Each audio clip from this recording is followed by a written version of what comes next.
이 아침 우리에게 주시는 하나님의 말씀 전도서 6장입니다.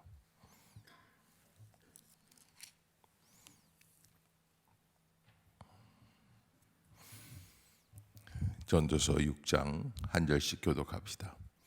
내가 해 아래에서 한 가지 불행한 일이 있는 것을 보았나니 이는 사람의 마음을 무겁게 하는 것이라.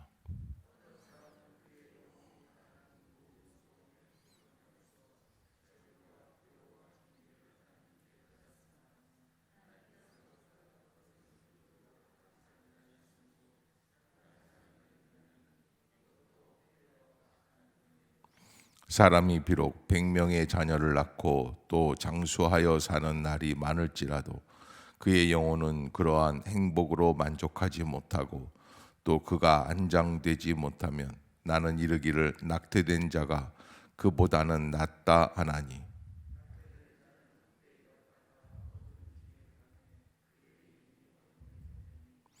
햇빛도 보지 못하고 또 그것을 알지 못하나 이가 그보다 더 평안함이라.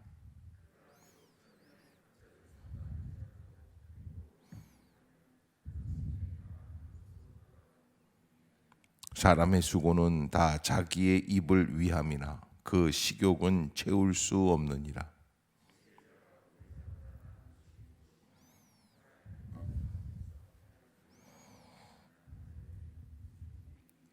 눈으로 보는 것이 마음으로 공상하는 것보다 나으나 이것도 헛되어 바람을 잡는 것이로다.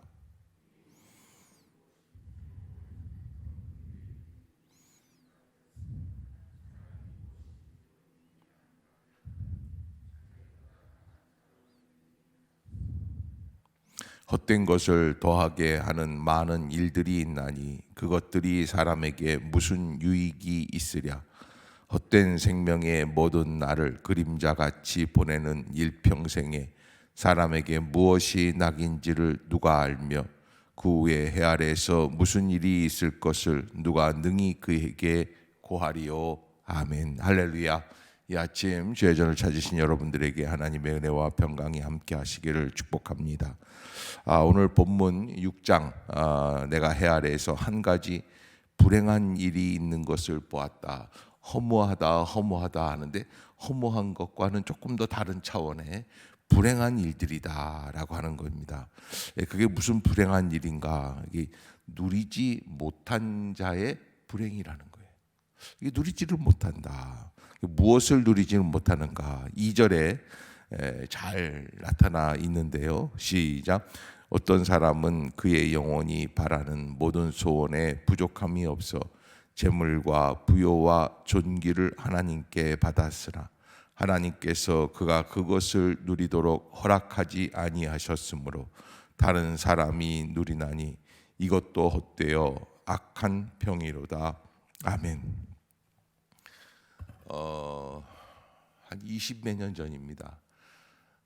이 신문에 밑에 이렇게 짧은 글이 하나 났었는데 저 전라도 쪽에서 서울대학에 한 학생이 입학을 했는데 무슨 과학과인가 무슨 과학과인데 하여간 이 이공계통이에요. 근데 얘가 수석으로 그 과에서 탑으로 들어왔어요. 대단한 거죠. 그러면서 이제 이 친구는 단 한 번도 어렸을 때 초등학교 때부터 서울대학 간 사람은 대부분 그렇습니다. 한 번도 2등을 해본 적이 없어요. 다 1등을 한 거예요. 근데 얘가 그해 겨울에 한 1년을 마치고 두 학기를 마치고 그해 겨울에 그 소나무 밭에서 목을 매서 죽어요. 20살짜리가. 그러면서 이제 그 포켓에서 유서가 나왔는데 죽는 이유가 너무 이해가 안 가는 이유. 여기 와가지고 1등을 못 한다는 거예요. 1등을 못했기 때문에 나는 삶의 의미가 없다는 거예요. 평생 1등을 안 해본 여러분들은 별로 마음에 그걸 느끼지를 못하는. 10등해도 나는 괜찮은데, 뭐 꼴등해도 괜찮은데, 여러분 그게 얼마나 큰 축복인지 알 수 없어요. 꼴등해도 괜찮다. 이게 누리는 축복이에요. 아멘. 여러분 우리가요 인생에 사는 목적이 1등이라는 데에 맞춰져 있을 때 그 학생과 같은 경우가 나오는 거예요. 가만 보니까 그래도 대학에 들어갈 때 수석으로 들어갔으니까 자기가 최고인 줄 알았는데 대학 생활을 하면서 시험을 봐보니까 자기보다 조금 더 공부를 잘하는 이공계통의 천재들이 있어요, 없어요? 있더라는 거예요. 그러니까 평생을 가도 같은 계통이니까 얘네들보다는 내가 더 밀릴 수밖에 없어요. 그럴 때는 살아갈 소망이 없는 거예요. 저는 그 학생이 열심히 노력을 해서 탑이 되는 노력을 했지만 그러나 한 가지 잘못됐다. 뭘 준비하지 못한 게 있다. 뭘 준비를 못하느냐. 이게 지금 생각했던 경우 외에 확률이 나올 것을 준비하지 못하는 거예요. 그리고 그 경우 외라는 거는 마음의 그릇이겠죠. 머리의 그릇만 키우는 것이 입시 준비가 아니에요. 그래서 제가 늘 우리 고3 수험생들 해마다 만날 때마다 실력만 준비하는 게 아니라 마음의 그릇도 좀 키우라. 마음의 그릇이라는 게 뭐예요? 어떠한 상황이든지 내게 주어진 환경을 넉넉하게 내가 잘 받아들이는 거예요. 그러다 보면은 승부가 나중에는 뒤바뀌어요. 그러니까는 이게 지금 대학에 들어가는 거는 10대에서 20대로 올라가면서 이 20년을 살았던 승부예요. 그런데 그의 인생이 그 승부를 갖고서 모든 게 다 결정되는 게 아니에요. 어떻습니까? 30대의 승부가 있어요. 결혼을 잘하느냐 못하느냐. 아무리 뭐 서울대학 수석으로 들어가고 천재 소리를 듣고 30대 이전에 뭐 박사학위를 받는다고 해도요, 결혼 잘못하면 그것처럼 또 인생에 어려운 부분이 있는 게 없어요. 그런데 40대에 또 있어요. 40대의 승부가 뭐예요? 자식을 참 좋은 자식을 얻는 거예요. 내가 아무리 잘해도요, 자식이 망난이면요, 그것처럼 어려운 게 없어요. 50대의 승부가 있어요. 건강의 승부예요. 60대의 승부가 있어요. 잘 나이 들어가는 거예요. 여러분, 아무리 행복한 집에서 남편과 아내와 뭐 알콩달콩 뭐 해도요, 60 전에 인생 끝나면요, 어때요? 잘 살았어요? 너무너무 아쉬운 거예요. 그래서 건강을 잘 유지해 나가는 거예요. 근데 이 건강이라는 거는요, 매일같이 저 북한산에 올라가서 턱걸이를 몇 번 하고 이러는 건강이 아니에요. 마음에서부터 비롯된 건강이에요. 이런 마음을 잘 편안하게 할 수 있는, 그래서 감사하는 거죠. 그래서 제가 늘 말씀드리는데, 약은 어디에 있다? 성경에 있다. 어느 성경에 있느냐? 데살로니가전서 5장 16절로 18절까지 항상 기뻐하라, 쉬지 말고 기도하라, 범사에 감사하라. 어느 집사님이 저한테, 목사님, 아니 그런 약 좀 있으면 저한테 좀 먹여주시죠. 그래서 여기 성경에 있잖아요. 어디요? 데살로니가전서 5장 16절로 18절. 근데 여러분, 아무리 어떤 병도요, 항상 기뻐하고 쉬지 말고 기도하고 범사에 감사해 한번 해보십시오. 그러면 당해낼 재간이 없습니다. 인생이라는 거는 반전이 있어요. 전반전이 있으면 또 후반전이 있어요. 그래서 우리가 전반전엔 좀 어려움이 있어도 후반전에 가서 승리하는 게 진짜 승리죠. 그것을 감당하려면 어떻게 해야 돼요? 예수 안에서 항상 기뻐하고 쉬지 말고 기도하고 범사에 감사하는 거예요. 전반전은요, 머리 조금 공부하면, 조금 뭐 숙제 좀 잘하면, 조금만 더 노력하면 금방 얻어요. 그러나 후반전의 승리는 머리로 안 돼요. 그래서 오늘 본문에서 뭐라고 이야기를 하느냐면, 전도서 6장 2절에서 어떤 사람은 그의 영혼이 바라는 모든 소원에 부족함이 없어 재물과 부요와 존귀를 하나님께 받았으나 하나님께서 그가 그것을 어떻게 하도록? 누리도록 허락하지 아니하셨다. 그러면 내가 못 누리면 누가 누립니까? 다른 사람이 누립니다.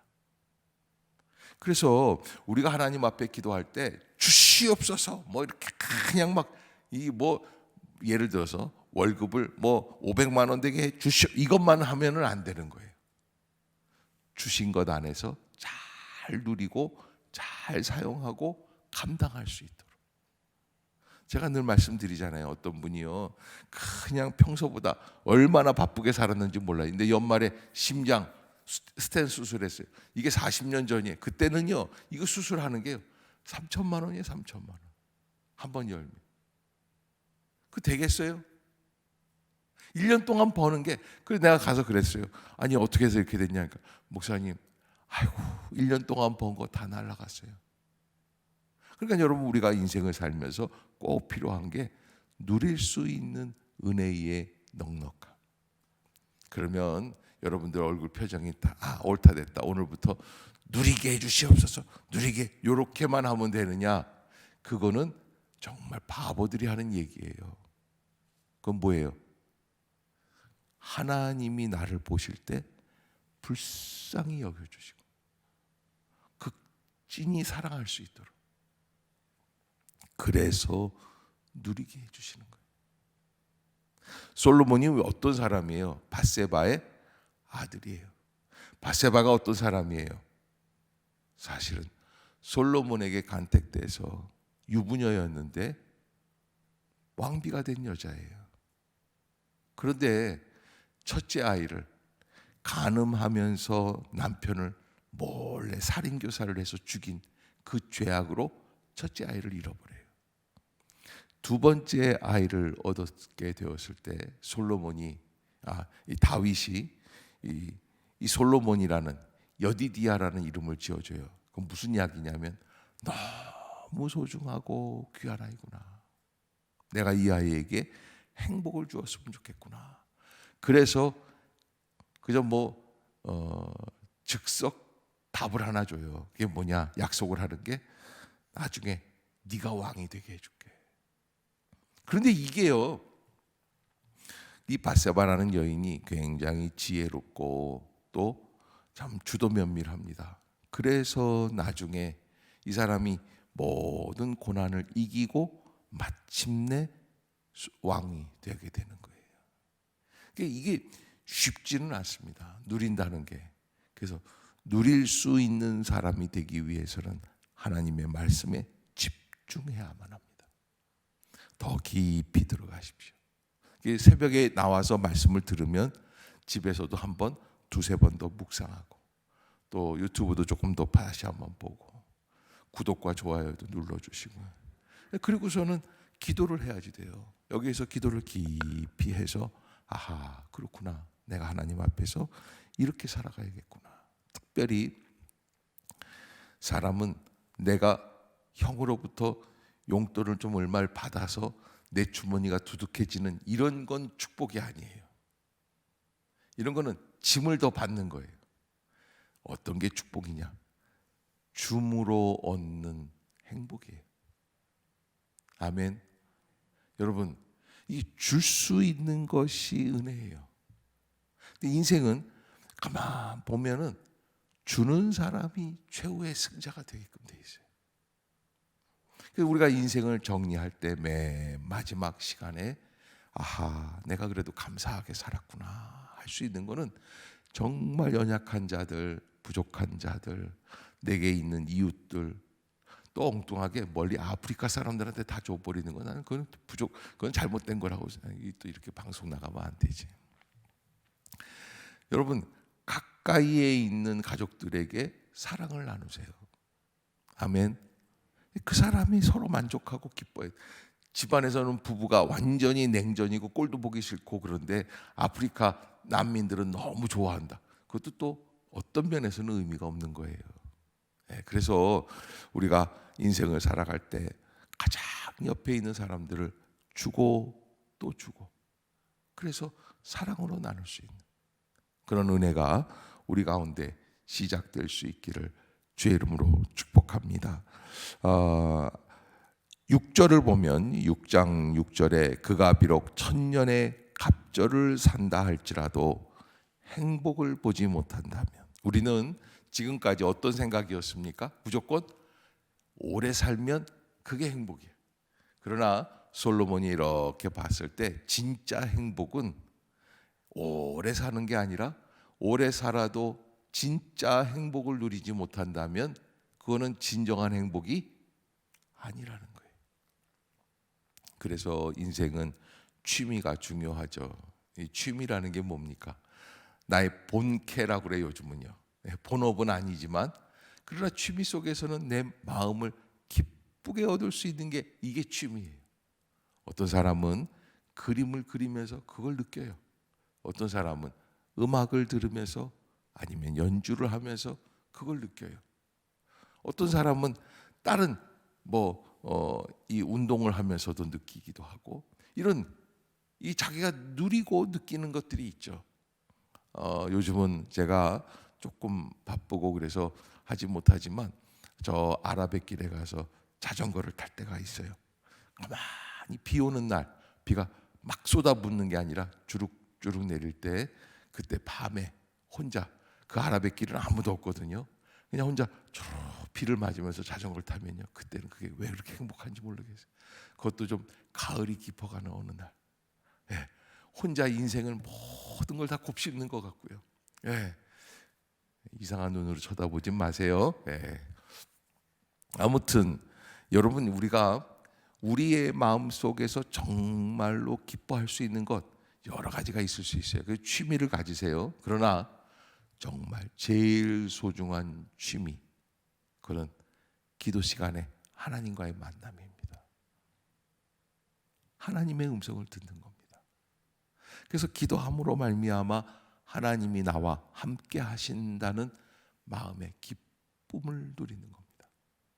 네, 그것이 우리에게는 참 축복입니다. 여러분 교회에서 뭔가를 봉사하십시오, 섬기십시오 이럴 때는 굉장히 괴롭습니다. 그러나 인생은 봉사하고 섬김으로 말미암아 참된 축복이 시작이 되는 거예요. 내가 이렇게 하면은 11조를 이렇게 드리면 하나님이 여기에 100배를 얹어서 주시겠지. 이 계산을 했기 때문에 즐거운 게 아니에요. 네, 하나님께 드릴 수 있다는 게 갚을 수 있다는 게 축복인 거예요. 예, 그것을 잊지 마세요. 예, 그래서 우리가 하나님 앞에서 합당한 삶을 살아가게 하는 것. 여기 오늘 11절에 보면 이런 말씀이 있습니다. 헛된 것을 더하게 하는 많은 일들이 있나니 그것들이 사람에게 무슨 유익이 있으랴 그랬어요. 우리가 인생을 살아가면서 무엇이 헛된지 무엇이 헛되지 않은지를 잘 모릅니다. 어리석은 사람은 자기의 뜻대로 하는 것이 헛되지 않은 거라고 생각을 해요. 그러나 자기의 뜻대로 아무리 해봐도 별 의미가 없습니다. 그래서 나의 뜻이 아니라 나의 뜻 밖으로 나가십시오. 그리고 예수 그리스도의 은혜를 바라보십시오. 하나님은 모든 것을 합력하여 선을 이루시는 분이시다. 아멘. 아멘. 여러분 꼭 잊지 마세요. 그래서 그 은혜와 만나는 거예요. 그러면 새로운 길이 열리기 시작합니다. 그것을 꼭 잊지 마시고 하나님 뜻으로 내 뜻 안에 갇혀서 내 생각대로 목사님이 하시는 일들은 왜 나하고 다 안 맞는지 몰라 이러지 마시고요. 예수 그리스도의 은혜로 보면 합력하여 선을 이루시는 거예요. 그것을 꼭 기억하시고 믿음으로 승리해 나갈 수 있는 저와 여러분이 다 되시기를 주의 이름으로 축복합니다. 기도하겠습니다.